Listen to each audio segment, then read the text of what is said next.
The term human rights does not sound cool or hip or edgy, so we're going to talk about rugby instead. If you follow sports, you'll know that in a sport like rugby, you've got a fullback, wing, center, fly half, scrum half, number 8, flanker, hooker, prop. And yes, I have to read those things because I'm so gay, I don't actually know anything about rugby.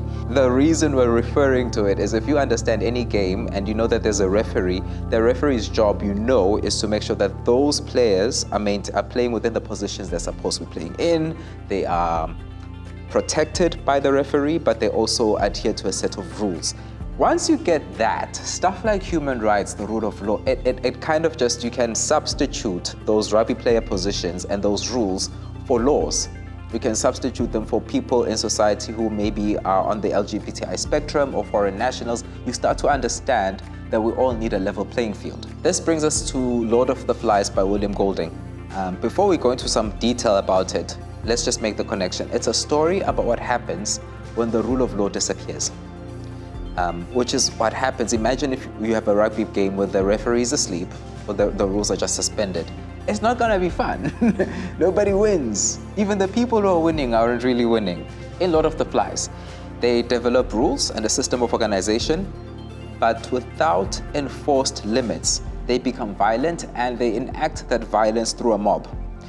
Which reminds us that what's popular is not always right and what's right is not always popular. And just because a mob is canceling someone doesn't mean you have to join.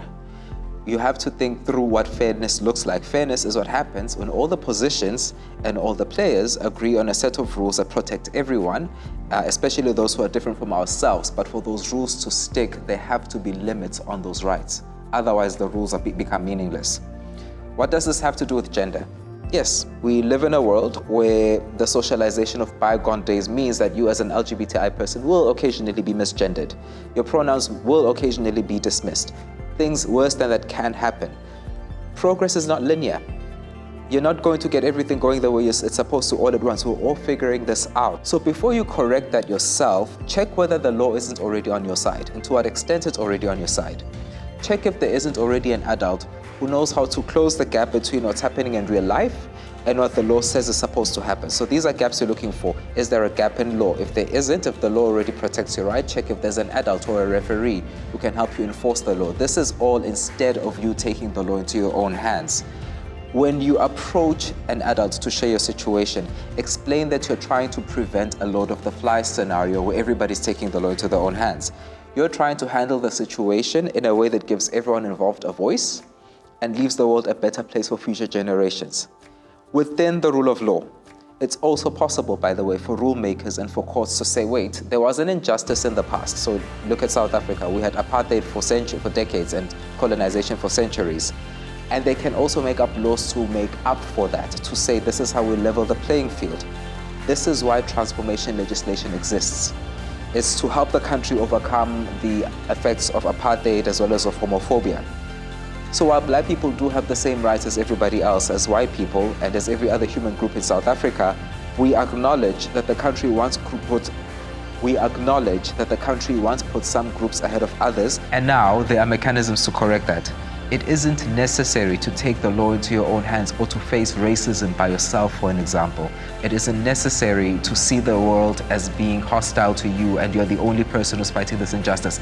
There are mechanisms in place. There are people who can already help you. So what we're getting at is we have to correct injustices within the rule of law. When transformation legislation gets abused by politically connected black people, when there's corruption, it robs the transformation movement of legitimacy for everyone who still hasn't accessed the benefits. This is what happens when we isolate our rights from what's happening in broader society, when we think we're the only people who are fighting the struggle.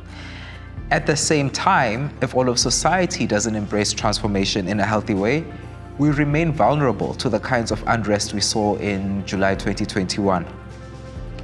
I'm saying this because we have to avoid the sort of cancellation we find in schools where students' voices and questions are shut down rather than being given space. When we take social justice into our own hands without sharing that space, it's a lot like being at the bottom of a mountain and you're moving some rocks around and you're not seeing how they hold up the other rocks and that you are in danger of having a landslide or an avalanche fall on you.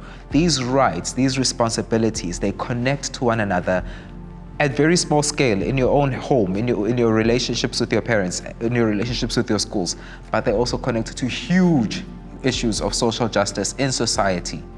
So you see, the way we carry ourselves has consequences and implications for those who come after us.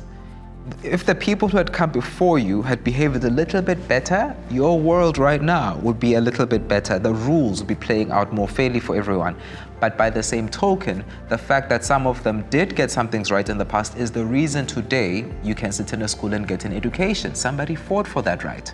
It's the reason you are not subjected to child labor. You're not a slave, I hope. Because somebody got it right and fought for you to have some rights, some parameters within which you could determine your own future. So have this discussion amongst yourselves when you get a chance. How do you lead an inclusive conversation on the legitimacy of gender rights with your parents and teachers, especially if they're scared to have that discussion?